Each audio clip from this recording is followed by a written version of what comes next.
Hello guys, तर स्वागत आहे तुमचं पुन्हा एका नवीन व्हिडिओमध्ये. तर आज अचानक बोर होत होतो आणि डिसिजन घेतला की शेतामध्ये जायचं. बघा धन्नो पण आमची रेडी होती आणि आम्ही धन्नो घेऊन निघालो.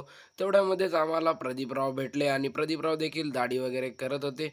ते मोठे लोक आहेत, त्यांचं ना आपल्याला लागत नाही. चला जाऊ द्या, मग निघू शेताकडे. आणि शेताकडे जाण्यासाठी निघालो. थोडी संध्याकाळ पण झाली होती आणि तेवढ्यामध्येच मी थोडा बघू शकता मी कसं दिसत आहे. कमेंट कैसा लगा मेरा मजाक? कमेंटमध्ये नक्की सांगा तुमचा भाऊ कसा दिसत आहे. आणि बघू शकता शेतातले रस्ते पण कसे असतात. खूप भयानक असतात राव आमच्याकडले शेतातले रस्ते. आणि संध्याकाळ म्हणजे संध्याकाळचे 6 तर वाजलेत होते. तेवढ्याच आमच्या गावातले सर आम्हाला भेटले आणि त्यांचा पण हरभरा वगैरे कापणं चालू होता. तेवढ्यातच आम्ही बघू शकता तुम्ही पेंड्या पण इथे लागून आहे आणि सरला बोललो. सरनं आम्हाला सांगितलं की इथे वाघाची खूप भीती आहे. त्यामुळे आम्ही रात्र न होता निघालो. पण काय करावं, तेवढ्यात आम्हाला रात्र झालीच. आणि जय पण देखील पुढे होता, त्याच्याच शेतामध्ये आता आम्ही आलो होतो. आणि तुम्ही बघू शकता संध्याकाळचा व्ह्यू पण खूप गजब असतो आणि आमच्याकडे डरावना पण असतो. रात्री पण हरभरा खूप असा चमकदार दिसत होता.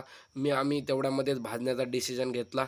आमच्या इकडे याला हुडा म्हणतात. तुम्ही कमेंटमध्ये नक्की सांगा तुमच्याकडे याला काय म्हणतात? हम मालूम है तेरे बाप को मत सिखा। हुडा वगैरे भाजून झाला आणि खाण्यासाठी रेडी देखील झाला. तेवढ्यातच जयरावांना घरचा फोन आला आणि मला पण घरचा फोन येत होता. पण मी घरच्यांना सांगितलं होतं की काही काळजी करू नका.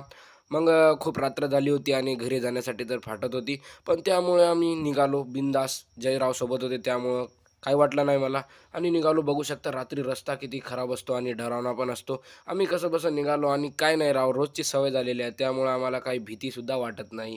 तुम्ही बघू शकता रस्ता किती खराब आहे आणि त्यामुळे आम्ही लवकर गावामध्ये आलो. गावामध्ये आल्यानंतर जयच्या बाबांना पण खूप कल्ला केला एवढ्या रात्रीपर्यंत थांबायचं नसतं म्हणून. तरी पण आम्ही जाऊ द्या आता हसून टाळून सगळ्या गोष्टी टाळून घेतलो. तर आजचा ब्लॉग इथेच एंड करतो. तुम्ही कमेंटमध्ये नक्की सांगा व्हिडिओ कसा वाटला. तर भेटू पुन्हा एका नवीन व्हिडिओ.